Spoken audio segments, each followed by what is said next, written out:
mais Noémie était volontaire pour s'en occuper, donc voilà, si vous voulez y aller.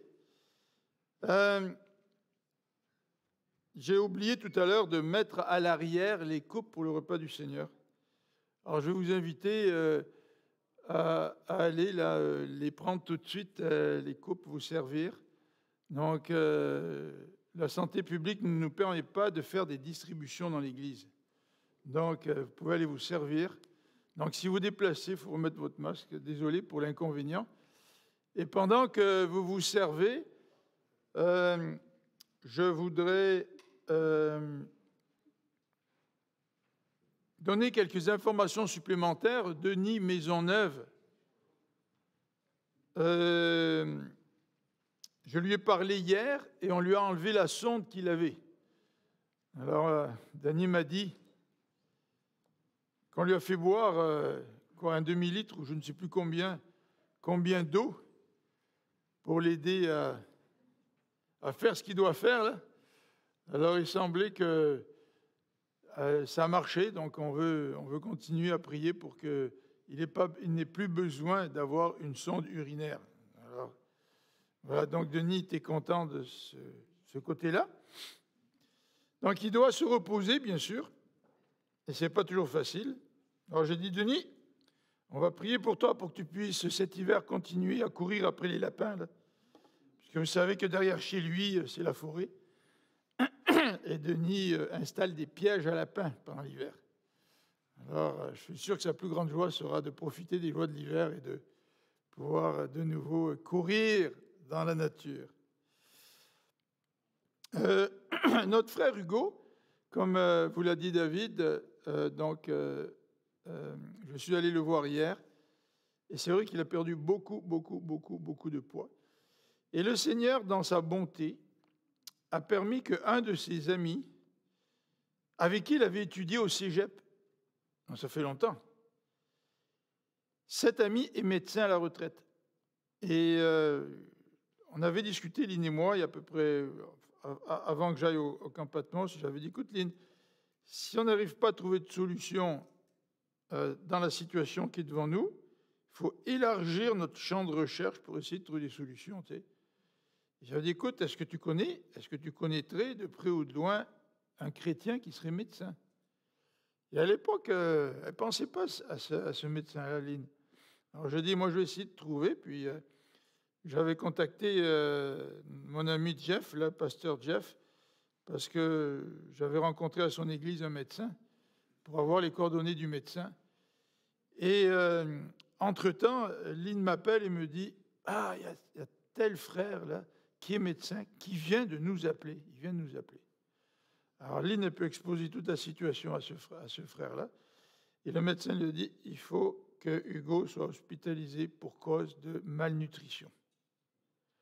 Et actuellement, ce qu'il prévoit faire, c'est d'hospitaliser Hugo lundi matin.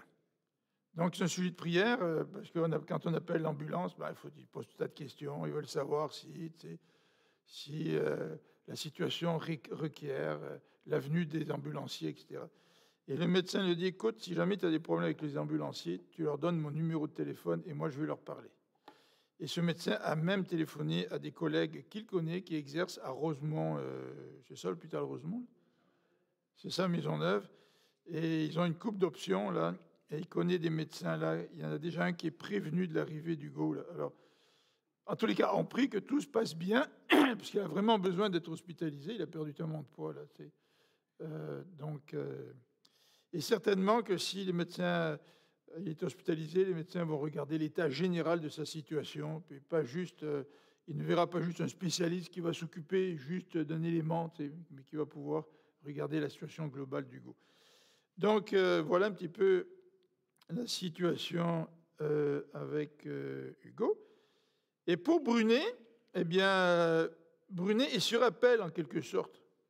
C'est-à-dire qu'il peut recevoir un coup de téléphone en lui disant, écoute, ton opération est dans 2 jours, ou 3 jours. Avant, il donnait un rendez-vous là, 1 semaine ou 2 à l'avance. Mais là, il est sur appel. Et puis, quand il va recevoir le coup de téléphone de l'hôpital, il va tout de suite arrêter son anticoagulant. D'un côté, c'est frustrant, comme disait David, de voir notre rendez-vous pour l'opération remis. Mais d'un autre côté, heureusement qu'ils se sont aperçus. Parce que s'ils avaient procédé à l'opération alors qu'ils étaient en train de prendre des anticoagulants, ben, ils auraient fait des hémorragies. Tu sais. Donc, d'un côté, c'est frustrant, de l'autre côté, ben, on est reconnaissant qu'ils se soient rendus compte de cela. Donc, voilà un petit peu pour les quelques nouvelles. Eduardo m'a dit qu'il avait reçu le vaccin, donc, et que probablement il recevrait une deuxième dose d'ici la fin août. Alors, comme vous le savez, si vous voulez voyager, ben, c'est bien plus facile si vous avez 2 doses. Et s'il a 2 doses, il va pouvoir arriver au Canada sans faire de quarantaine. Ces filles, les enfants ne reçoivent pas le vaccin, donc devront faire la quarantaine. Mais s'il arrive et qu'il a les 2 doses, il n'aura pas besoin de faire la quarantaine. Donc, ce sera plus facile pour lui. Là, tu sais. Donc, en tout cas, je ne sais pas qu'est-ce que le Seigneur fait, mais voilà la situation pour notre frère Eduardo. C'est lui qui va prêcher dimanche avec Vincent. Moi, je m'en vais à Drummondville. Drummondville a perdu leur pasteur et ils ont besoin d'aide pour les prédications. Notre église sœur, notre association, l'église de la foi à Drummondville. Donc, voilà un petit peu pour Eduardo. Et pour notre ami Vincent. Là, il faudrait que je demande à mon technicien en chef ce matin, Jérémy, est-ce que tu aurais la manette, s'il te plaît? Je n'ai pas la manette pour avancer le PowerPoint. Alors, nous allons continuer notre série dans l'Épître aux Hébreux. Et, merci beaucoup. Et aujourd'hui, on a 3 personnes parmi nous qui sont privilégiées, parce qu'ils ont déjà entendu l'étude au camp. Peut-être pas, mais enfin, je pense que oui. La foi d'Abraham. Est-ce que Marie-France, tu l'as entendu déjà? Ma femme a dit oui. Puis Mathieu et Mélodie, vous avez entendu la foi d'Abraham au camp? Bon, c'est bien. Ce matin, j'ai dit à ma femme, ben ouais, il y a 3 personnes dans l'église qui comprennent plus difficilement que les autres. Et ils ont besoin d'entendre ça 2 fois. Alors, ils ont un privilège. Donc, voilà pour une introduction créative à notre texte de ce matin que nous trouvons dans Hébreux au chapitre 11.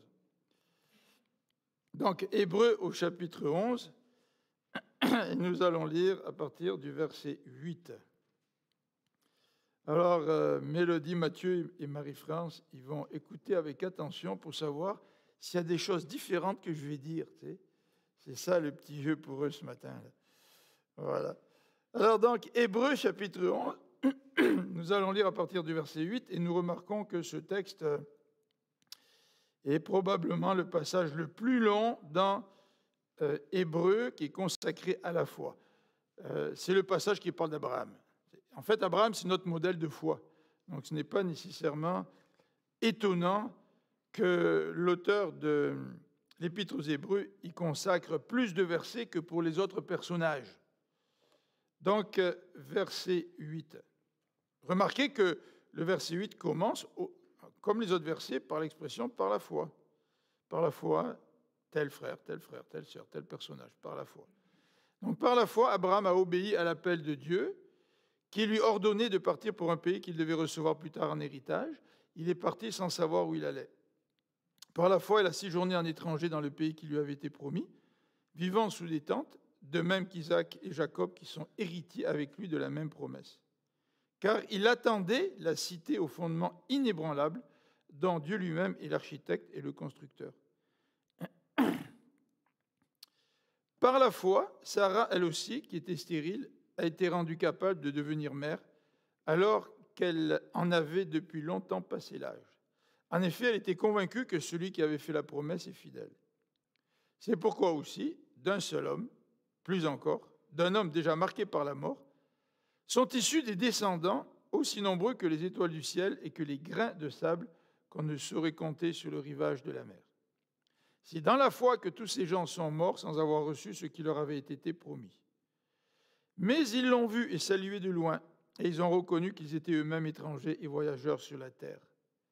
Ceux qui parlent ainsi montrent clairement qu'ils recherchent une patrie. En effet, s'ils avaient eu la nostalgie de celle qu'ils avaient quittée, ils auraient eu l'occasion d'y retourner. En fait, c'est une meilleure patrie qu'ils désirent, c'est-à-dire la patrie céleste. Aussi, Dieu n'a pas honte d'être appelé leur Dieu. Il leur a préparé une cité.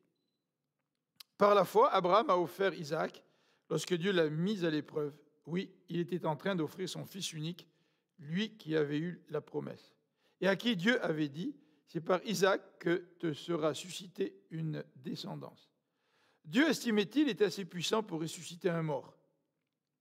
Et son fils lui a été rendu. C'était une préfiguration.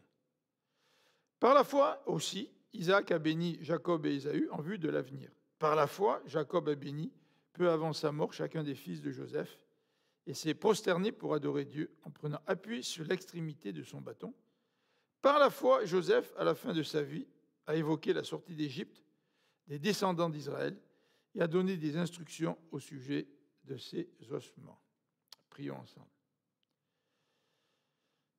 Seigneur, parfois notre foi vacille à cause des circonstances, à cause des épreuves.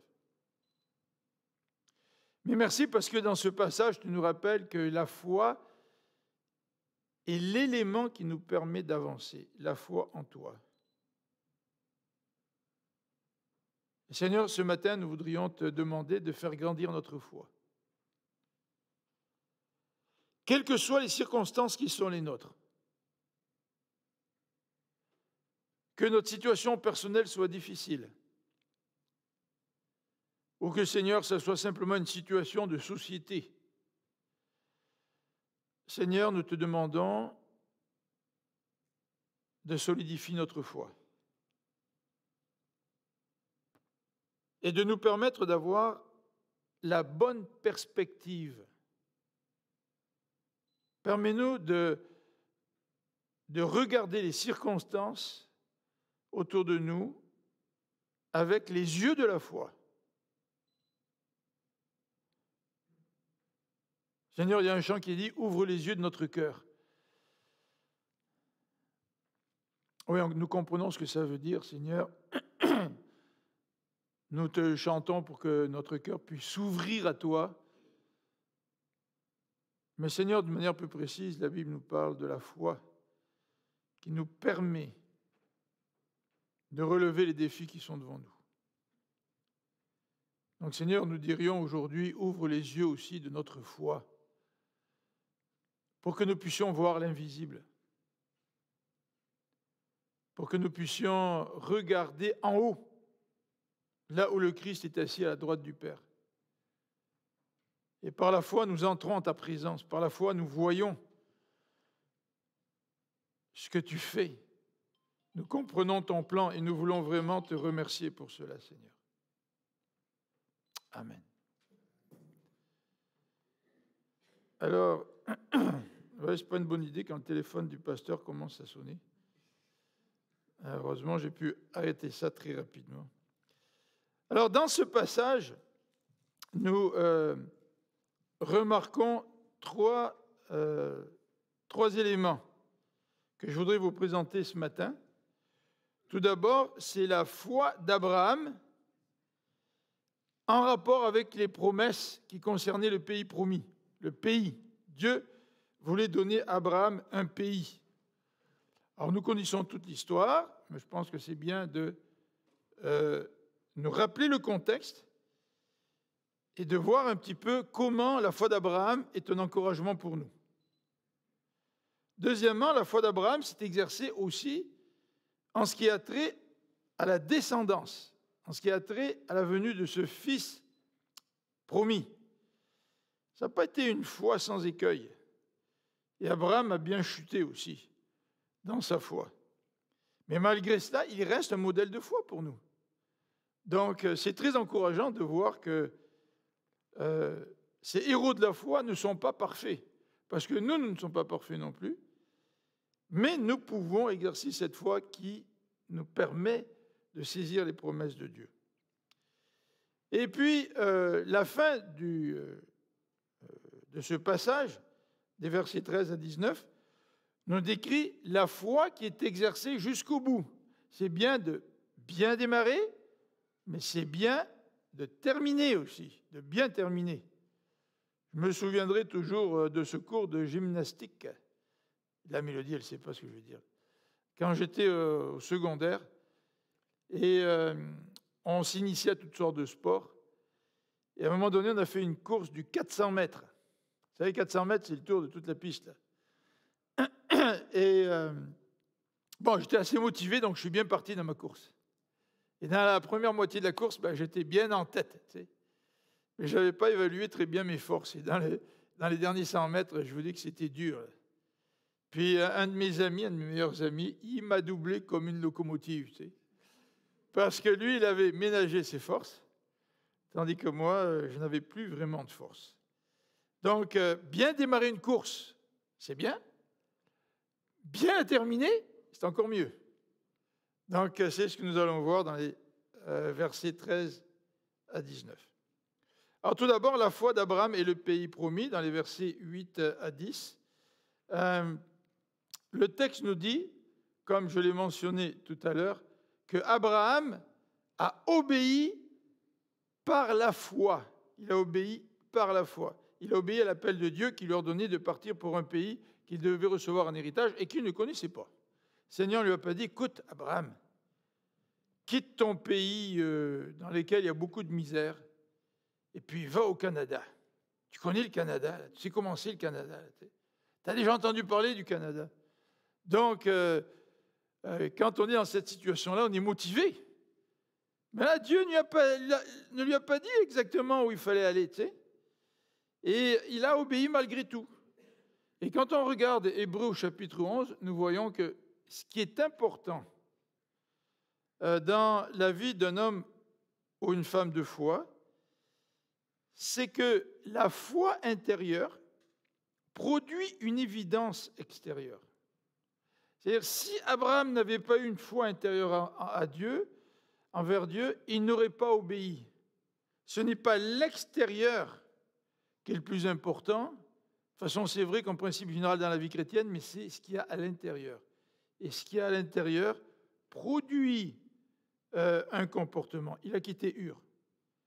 Et Ur en Chaldée, c'était le centre de la civilisation à l'époque. Vous savez que pendant des siècles, les deux pôles de civilisation, c'était la région de Babylone, les Assyriens, les Babyloniens d'une part, et de l'autre côté, c'était l'Égypte.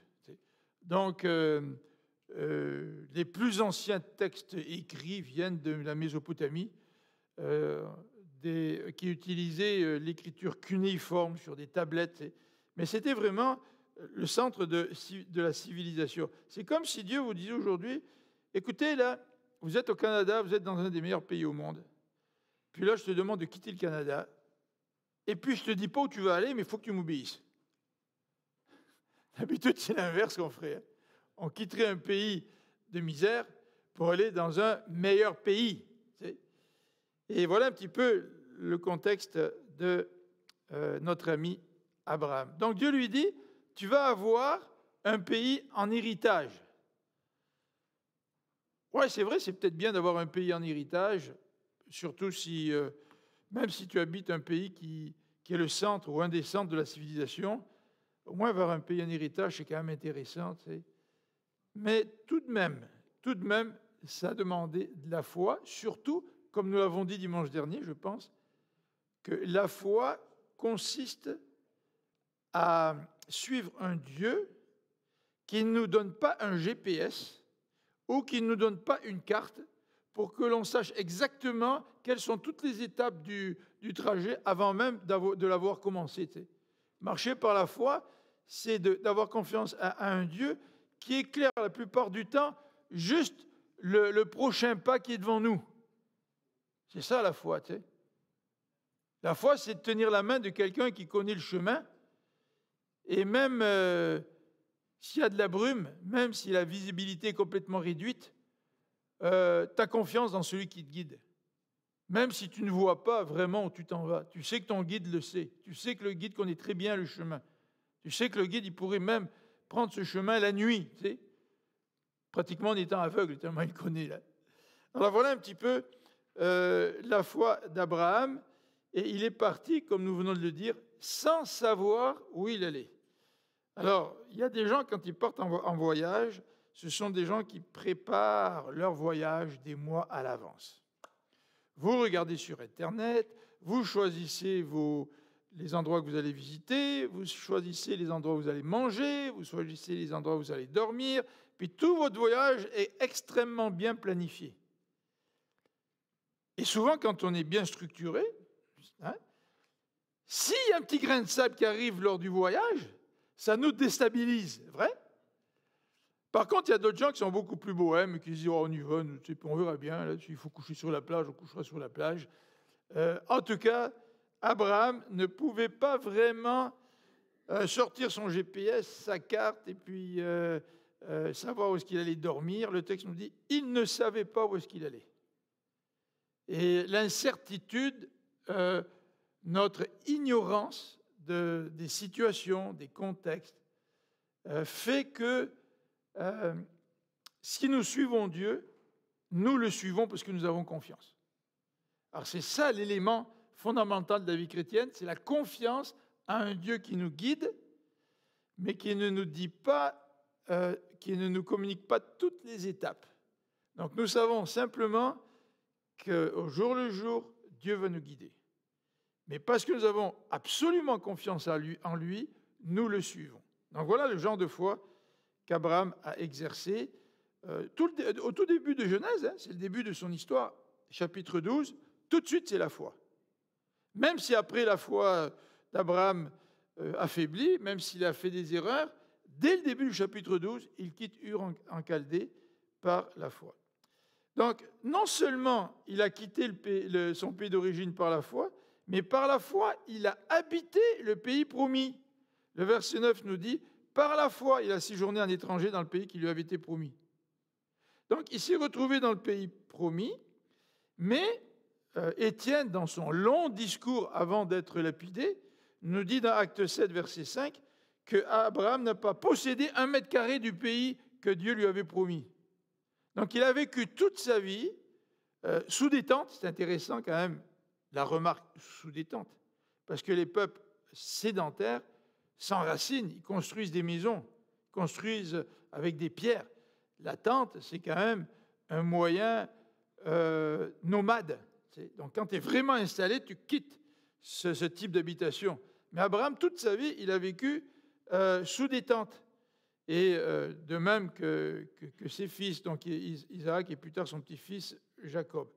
Alors, à part la tombe de Sarah, quand Sarah est morte, il a acheté un petit coin, une petite grotte pour ensevelir sa femme. Là, tu sais.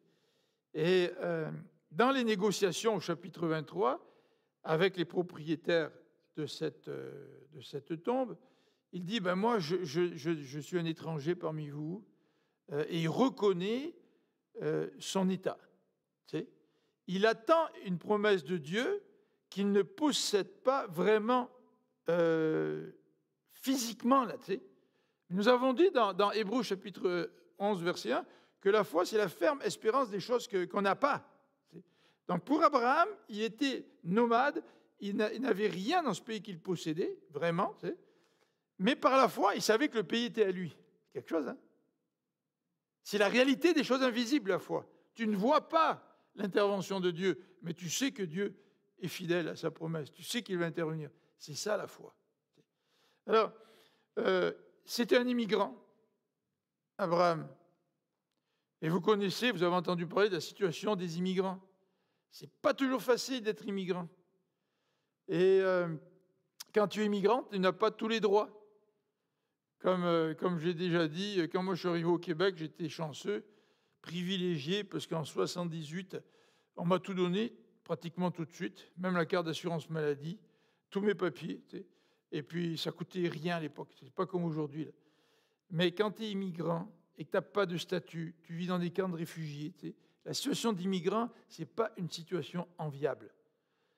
Abraham, il avait quand même une meilleure situation que ceux qui vivent dans des camps de réfugiés. Tu sais. Mais tout de même, Abraham était un immigrant. Et il a été un immigrant toute sa vie. Et Dieu ne lui a pas donné le pays. Mais Abraham savait qu'il était à lui, par la foi. Donc Abraham, en quelque sorte, il a vécu une vie de dissonance. Vous savez qu'est-ce que c'est une dissonance? C'est des sons qui s'entrechoquent. En musique, là, les dissonances, c'est des accords qui naturellement ont des intervalles qui s'accrochent les uns avec les autres. Ça fait sourciller un petit peu l'oreille. Bon, le génie, c'est d'utiliser ces accords-là au bon moment. Tu sais. Mais une vie dissonante, c'est une vie qui est en contradiction. Et Abraham, il vivait une vie dissonante. Une vie en contradiction parce qu'il était dans un pays au milieu de nations païennes. Ce pays était à lui, mais il ne le possédait pas. Mais il acceptait ça, Abraham. Et dans un sens, nous aussi, nous avons besoin de vivre par la foi puisque nous vivons dans un monde avec lequel nous sommes en dissonance. Et la dissonance, nous n'aimons pas ça. Nous préférons les choses qui coulent bien. C'est que tout aille bien dans notre vie. Quand il y a des heurts en quelque part, là, quand ça ne roule pas bien, quand il semble qu'il y a des grains de sable dans l'engrenage, on n'aime pas ça. Mais la foi, c'est ça qui te permet de vivre en dissonance. Tu es en dissonance au niveau de tes valeurs, parce que les valeurs de notre monde dans lequel nous vivons ne sont pas les nôtres. Et cette dissonance, on le sent très bien dans l'éducation de nos enfants, parce que nos enfants sont influencés à travers l'école par des valeurs qui ne sont pas les nôtres. Et nos enfants rentrent à la maison, puis nous sommes confrontés avec ces valeurs qui nous ramènent à la maison, qui ne sont pas les nôtres. Donc nous vivons continuellement dans un conflit quand tu es chrétien. Tu sais. Mais il faut accepter ça, il faut le vivre par la foi et le vivre pleinement. Il ne faut pas céder devant la pensée du monde, comme dit la Bible. Il faut accepter cette dissonance parce que c'est le fruit du péché, cette dissonance. Et c'est en même temps le fruit de la grâce. Parce que c'est le péché qui fait qu'on vit dans un monde dans lequel nous souffrons. Ce matin, j'écoutais un petit peu les nouvelles de Kaboul qui risque de tomber incessamment. Et tout le monde est surpris.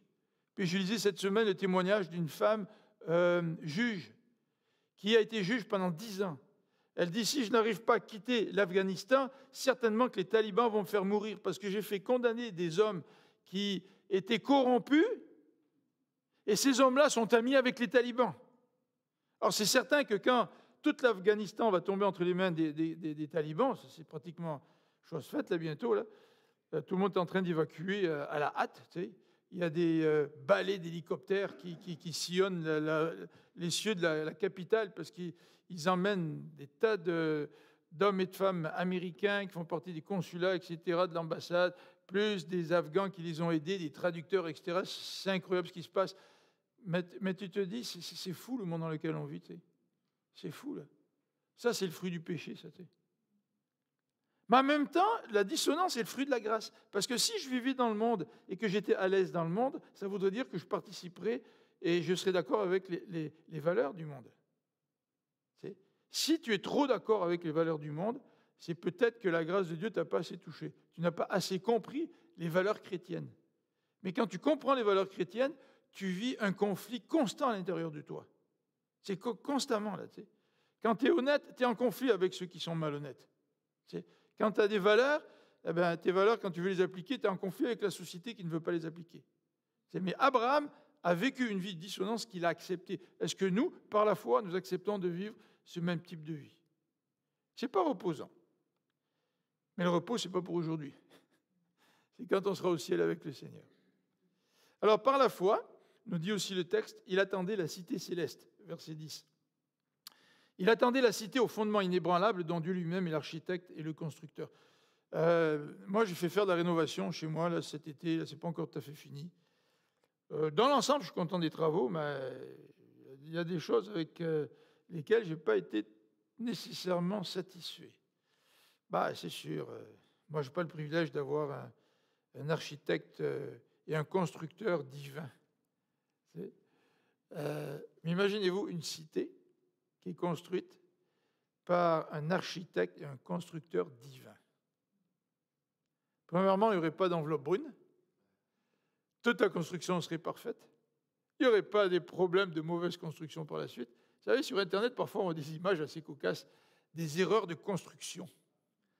Vous voyez, ils construisent le pont, là, puis arrivé au moment où les deux voies se rencontrent, on réalise qu'ils ont mal calculé leur affaire, tu sais. Les deux voies sont trop décalées, tu sais. Ils n'arrivent pas vraiment pile en face l'un de l'autre. Erreur de construction, t'imagines-toi, tu sais. Ça doit être terrible. Ou quand un pont neuf comme à Laval se construit, puis il n'est même pas encore en service, qui tombe. Vous vous rappelez le pont du souvenir, là?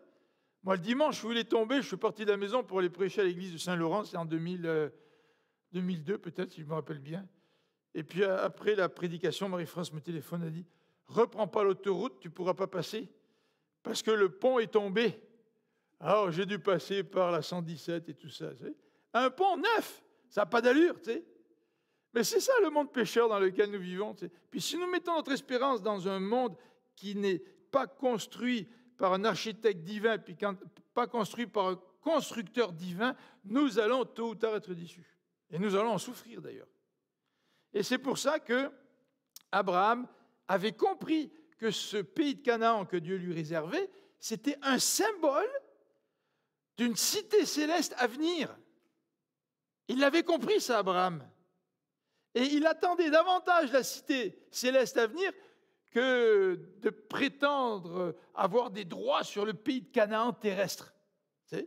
C'est cette espérance de la cité à venir qui a permis à Abraham d'accepter son état d'immigrant, sa vie de dissonance en quelque sorte. Parce qu'il croyait en cette cité céleste. Et il croyait à cette ville au fondement inébranlable, et cette ville dont Dieu est l'architecte et le constructeur. Imaginez-vous un monde sans tragédie comme on le voit, comme on l'a vu en Afghanistan, ou qui va peut-être se passer, parce qu'on ne sait pas ce qui va arriver avec les talibans. Tu sais. Un monde où il n'y a pas de tremblement de terre, comme en Haïti. Tu sais. Un monde où il n'y a pas de violence qui se développe comme à Montréal. Les coups de feu à Montréal, ça devient de plus en plus fréquent. Tu sais. Un monde où il n'y a plus de larmes. C'est ce que dit la Bible. C'est notre cité céleste à laquelle nous sommes appelés. Et est-ce que vous vivez, est-ce que je vis dans l'attente de cette cité-là? Chaque fois que nous décidions, Marie-France et moi, ou moi tout seul, d'aller en France voir mes parents, mes parents et ma sœur, plus le jour du départ approchait, plus je visualisais dans ma tête la maison de mes parents, le village où ils habitaient, et ça devenait de plus en plus net dans mon esprit. Tu sais. Alors, je ne sais pas si c'est la même chose pour vous quand vous partez en vacances. Peut-être que ceux qui sont allés dans le sud, vous l'avez expérimenté, ou vous êtes retourné à la maison, n'est-ce pas? Et là, vous pensez de nouveau à ce lieu que vous connaissez déjà, que vous allez revoir. Tu sais. Puis vous vivez dans cette attente-là.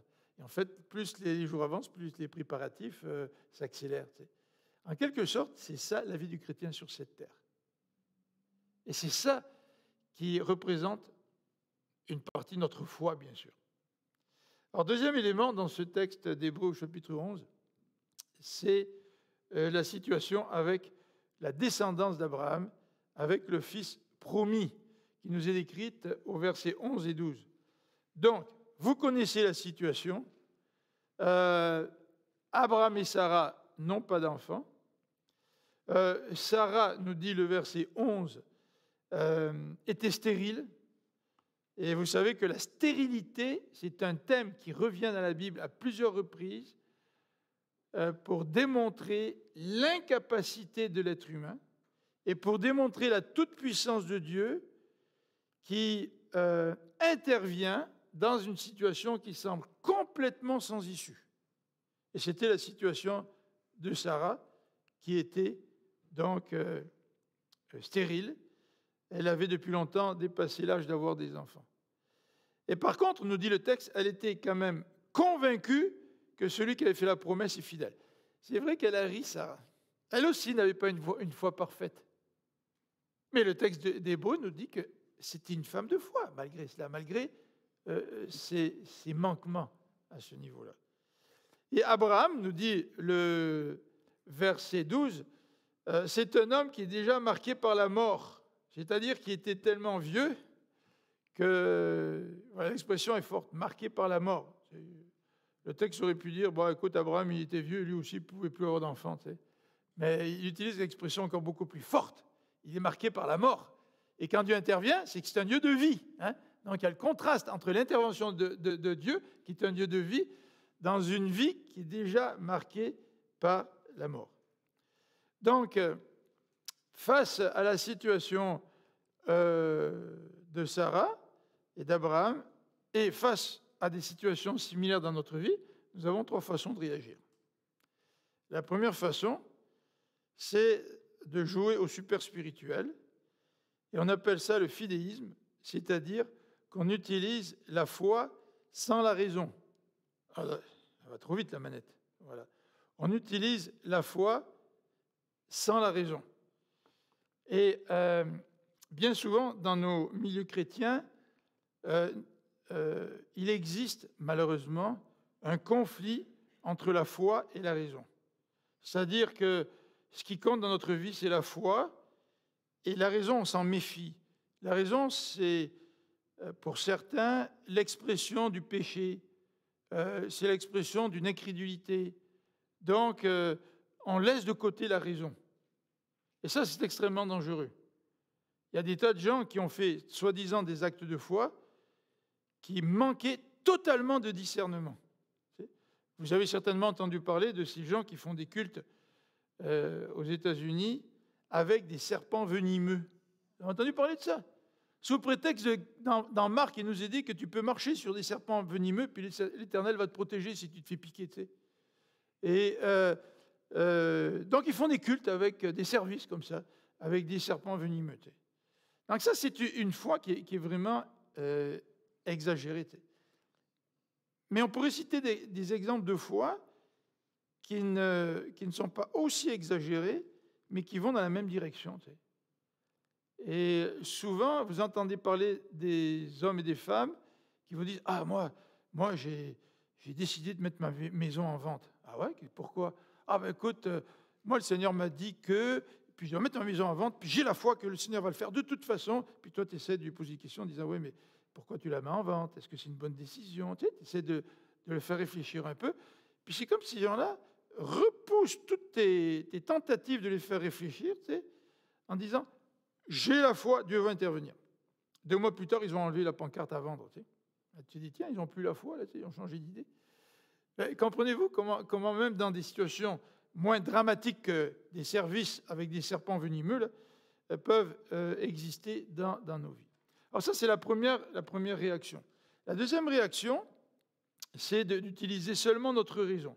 Alors nous avons une vie chrétienne qui est fondée sur le raisonnement, sur la réflexion. Tu sais. Le rationalisme, on appelle ça le rationalisme, c'est d'utiliser la raison aux dépens de la foi. Et poussé à l'extrême, nous pouvons voir un exemple de rationalisme dans la vie des théologiens modernes aujourd'hui, qui disent, écoute là, la création, les miracles, la naissance du Saint-Esprit, de Jésus par l'Esprit, la résurrection, ça, certainement que ce sont des choses qui ne sont pas arrivées. Parce que je ne peux pas les expliquer par ma raison. Donc, ta raison devient le critère par lequel tu vas juger la Bible. Et tu vas juger les affirmations bibliques. En disant, ça c'est vrai, ça s'est passé, ça c'est pas vrai, c'est des inventions qui servent peut-être à booster ta foi, mais en fait, c'est pas vraiment arrivé en réalité. Tu sais. Donc, vous avez deux façons de réagir. Donc, celle de la priorité qu'on donne à la foi au détriment de la raison, ou la priorité qu'on donne à la raison au détriment de la foi. Mais la troisième façon, c'est d'utiliser et la foi et la raison. En sachant que, à un certain moment donné, tu ne peux pas, tu peux le faire jusqu'à un certain point, mais tu ne peux pas raisonner la foi à 100%. La foi, c'est une question de confiance. Bien sûr, tu peux savoir pourquoi tu fais confiance à quelqu'un. Donc, tu peux raisonner en te disant, moi, j'ai confiance. J'ai confiance que si je me fais opérer, d'après ce que m'a dit le médecin, ça risque de bien aller. Il m'a donné des explications. J'ai confiance parce que il a déjà fait toutes sortes d'opérations de ce genre-là. C'est un gars qui a une habileté. Ils connaissent ça. Tu sais. Je ne me lance pas dans l'obscurité ou dans le vide là, sans sans avoir raisonné un peu. Tu sais. Je veux dire, si tu ne raisonnes pas, puis que tu es paniqué, tu n'iras jamais te faire opérer, puis tu vas mourir ton problème. Là, tu sais. Mais à un moment donné, même si tu as peur d'aller te faire opérer, tu as peur d'aller sur la table d'opération, tu te raisonnes. C'est-à-dire tu utilises ton intelligence. Tu sais,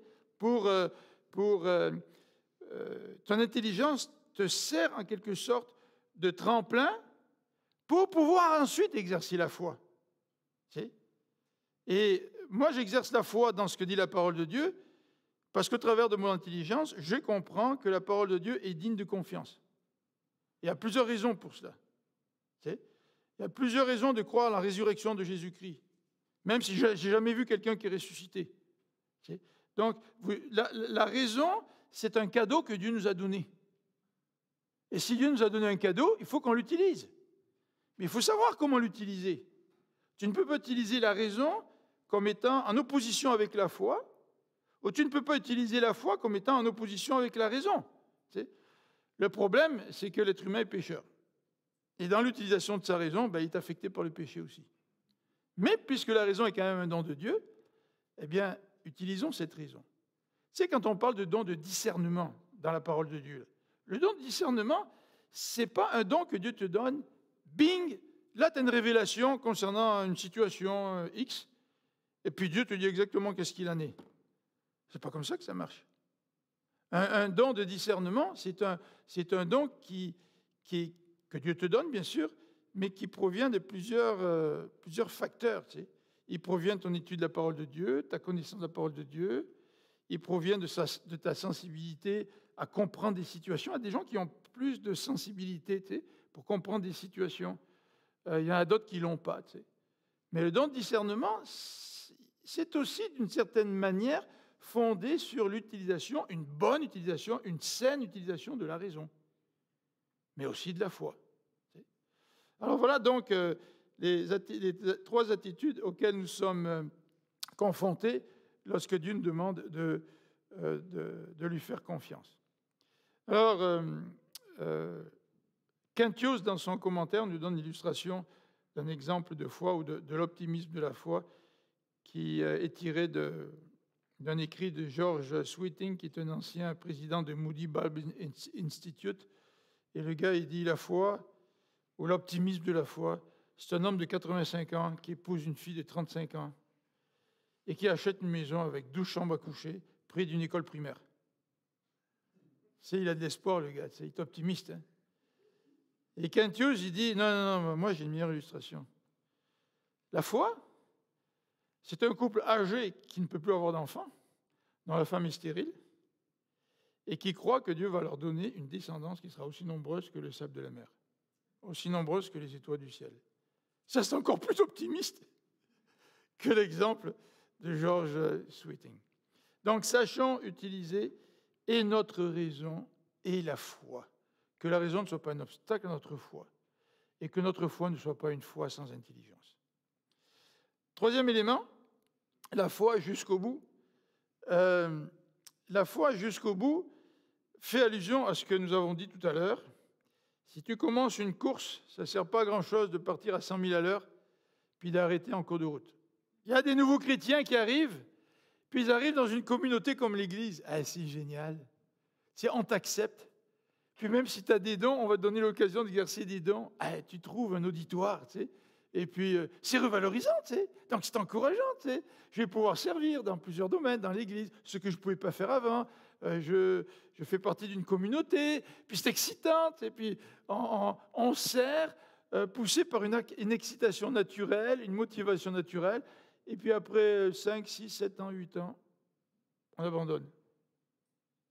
C'est pas ça la vraie foi, là.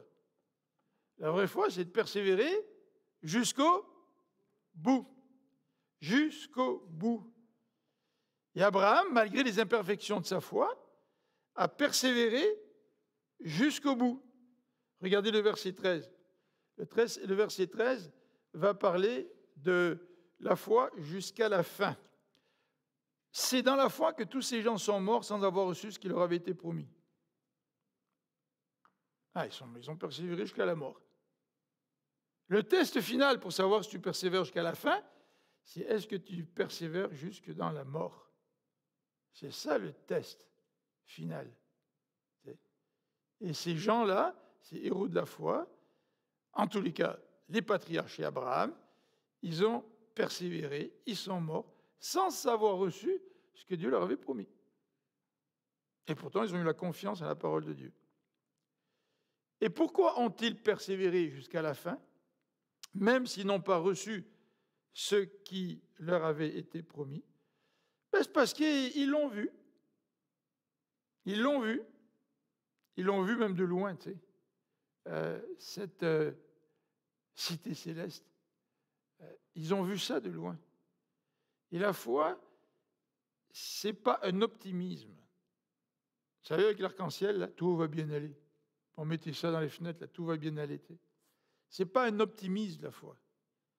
La foi, c'est une certitude de quelque chose que tu n'as pas, mais que tu possèdes, même si tu ne l'as pas. Vous voyez la dissonance, hein, la contradiction là? C'est ça, la foi. Pourquoi? Parce que tu fais confiance à la parole de celui qui parle. Moi, quand mes parents m'ont dit que j'aurais un certain héritage, quand ils ont décidé de faire tous les papiers nécessaires pour que leur maison soit à mon nom et au nom de ma sœur, même de leur vivant, même s'ils en ont joui pendant 20 ans de la maison, j'avais quelque chose que je ne possédais pas. Légalement, mon nom était sur les papiers. Mais légalement, je ne pouvais pas mettre mes parents dehors, c'était comme ça. Ils pouvaient jouir pleinement de leur maison jusqu'à leur mort. Mais elle est à moi. Elle est à moi, mais je ne pouvais pas en jouir. La moitié à moi, la moitié à ma soeur, mais je ne pouvais pas en jouir. L'exemple est un petit peu imparfait, hein, parce que cette maison, je l'ai vue. Il y avait des papiers notariés là, que j'ai dû signer, etc. Mais celui qui fait la promesse dans la Bible, sa parole est plus fiable que la parole d'un avocat ou d'un notaire. Sa parole est plus fiable qu'un contrat écrit et signé. Donc, ils ne l'ont pas reçu, mais ils l'ont vu et savaient que c'était à eux. Deuxième élément, si on veut persévérer jusqu'à la foi, c'est la question de l'attitude. Regardez au verset 14. Et ça nous parle aujourd'hui. Quelle est notre attitude face aux promesses de Dieu concernant cette cité céleste? Vous savez, c'est une image, la cité céleste. Hein. L'image de la cité céleste, ça fait référence à la présence de Dieu. C'est à cette félicité pour l'éternité. On va être en sa présence. Et c'est une vie parfaite qui nous est offerte, cette vie éternelle. Et les versets 14 à 16 nous parlent de leur attitude. Ceux qui parlent ainsi montrent clairement qu'ils recherchent une patrie. Est-ce que tu cherches une patrie? Ceux d'entre nous qui ont immigré, ils cherchaient une patrie. On cherchait une patrie, on espérait que le Canada allait nous accepter. Tu sais.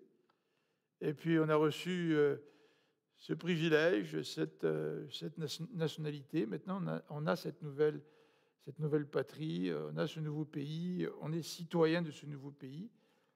Mais mettons-nous dans la peau de gens qui veulent immigrer et qui cherchent un pays. Il y a des gens qui n'ont pas pu immigrer dans le pays de leur choix, mais ils ont immigré ailleurs. Mais mettons-nous dans la peau d'un immigrant. Là. Je cherche une patrie. Je crois que ça rejoint plusieurs d'entre nous, hein, cette situation-là. Eh bien, nous qui sommes arrivés au Canada et qui avons trouvé une nouvelle patrie, eh bien, Dieu nous appelle à vivre comme des immigrants, même si nous vivons au Canada, et même si nous sommes citoyens de père en fils au Canada, Dieu nous appelle à vivre comme des immigrants à la recherche d'une nouvelle patrie. Et ça fait partie de l'espérance chrétienne. Le verset 15 nous dit, non seulement ils recherchent une nouvelle patrie, mais il nous dit qu'ils ont accepté d'être un étranger, d'être un immigrant, d'être un voyageur sur cette terre. Ils ont accepté. En effet, s'ils avaient eu la nostalgie de celle qu'ils avaient quittée, c'est-à-dire de la patrie qu'ils avaient quittée, ils y seraient retournés. Donc le fait qu'Abraham soit resté en Canaan, ça veut dire qu'il a accepté d'être un immigrant toute sa vie au lieu de retourner dans le pays de Ur en Chaldée. Et nous, qu'est-ce qu'on fait? On va à l'école, On reçoit une formation professionnelle, on commence un métier, puis qu'est-ce qu'on fait? On achète une maison, on s'installe. Et quand on s'installe, c'est difficile pour nous de penser à une autre patrie. C'est difficile pour nous de penser que nous sommes étrangers et de passage sur cette terre. Tu sais. Mais c'est faisable. Abraham avait beaucoup de biens. Dieu l'avait béni. Malgré tous ses biens, malgré toutes ses richesses, il se considérait comme un immigrant. Ça veut dire que même si tu as une maison, même si tu as une voiture, tu as un chalet ou je ne sais pas trop quoi, même si tu es bien installé, tu n'es qu'un immigrant. Et un jour, tu vas tout laisser derrière toi.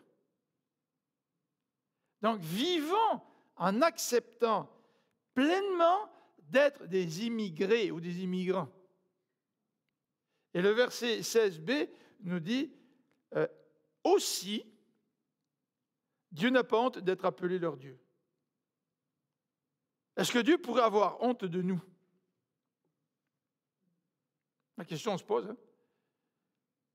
Je m'installe, je suis bien. Est-ce que Dieu peut avoir honte de moi parce que je ne lui fais pas confiance? Parce que je ne vis pas dans l'attente du moment où je serai avec lui, de cette cité céleste. Alors le test de la foi, si on veut terminer à partir du verset 17 à 22, le test de la foi, eh bien, a été un test ultime pour Abraham lorsque Dieu lui a dit « Offre-moi ton fils en sacrifice ». Et la descendance d'Abraham devait passer par ce fils-là, Isaac. Il n'y en avait pas d'autre. Hein. Et Dieu lui dit « Offre-moi ton fils en sacrifice ». Et Abraham, il a accepté. Et il l'a offert. Même si Dieu l'a empêché de planter le couteau, il l'a offert. Et vous connaissez l'histoire. Hein? Et Abraham était convaincu de la promesse de Dieu envers son fils Isaac. Donc Abraham a réfléchi avant d'exercer un pas de foi. Là. Il s'est dit, je suis convaincu que Dieu va me donner une postérité à travers Isaac. Dieu veut que je lui offre mon fils en sacrifice. Donc, si ça doit se passer, c'est parce que Dieu va ressusciter Isaac d'entre les morts.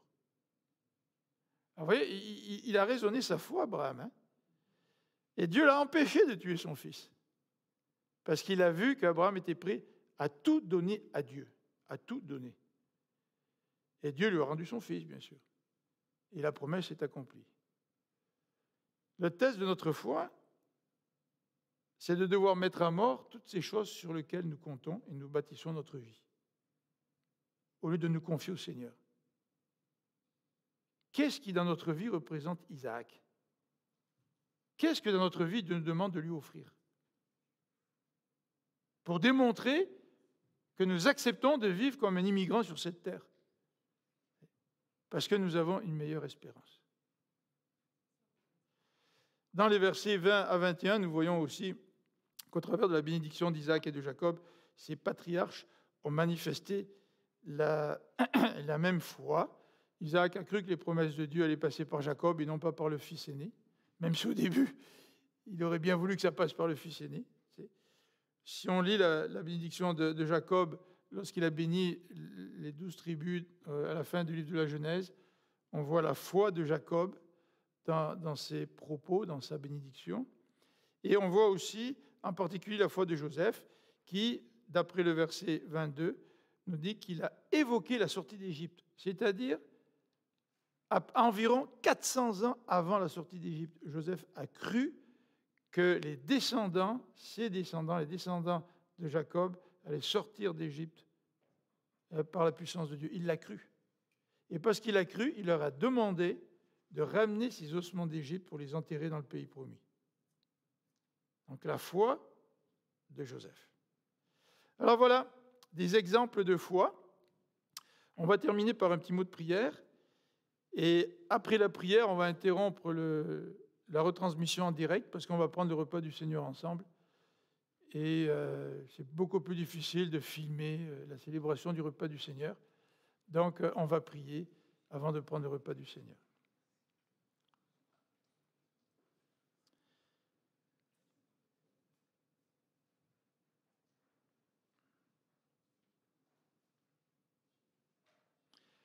Seigneur, dans cette vie de dissonance, parce que je vis sur cette terre, puis c'est pas mon pays, c'est pas ma ville.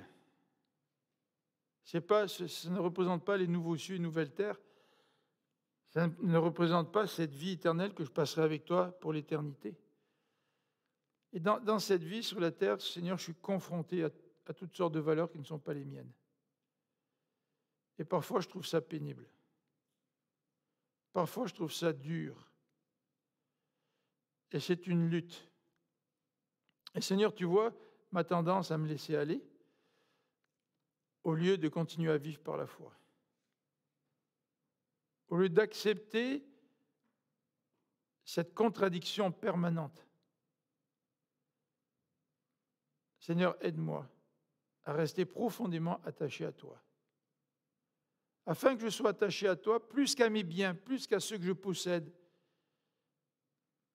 plus qu'à ma propre vie, plus qu'à ma propre famille. Que cet attachement à toi puisse brûler au-dedans de moi et que ce feu que produit la foi puisse faire en sorte que je garde les yeux constamment fixés sur toi. Pardon, Seigneur, pour toutes ces fois où nous sommes attirés par ce monde. Seigneur Jésus, tu es un exemple parfait. Tu n'as pas considéré comme une proie arrachée d'être égal à Dieu. Tu t'es donné. Tu t'es donné par amour pour nous. Tu es venu t'incarner, tu es venu mourir sous la croix par amour pour nous.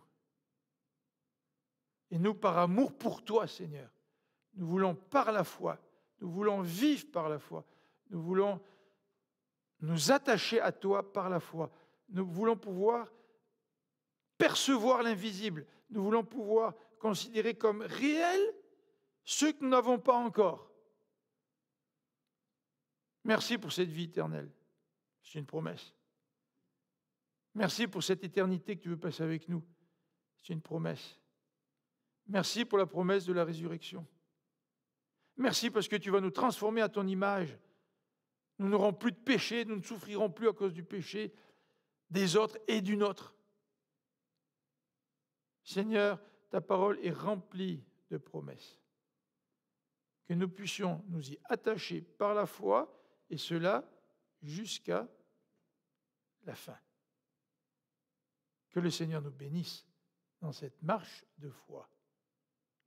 Amen.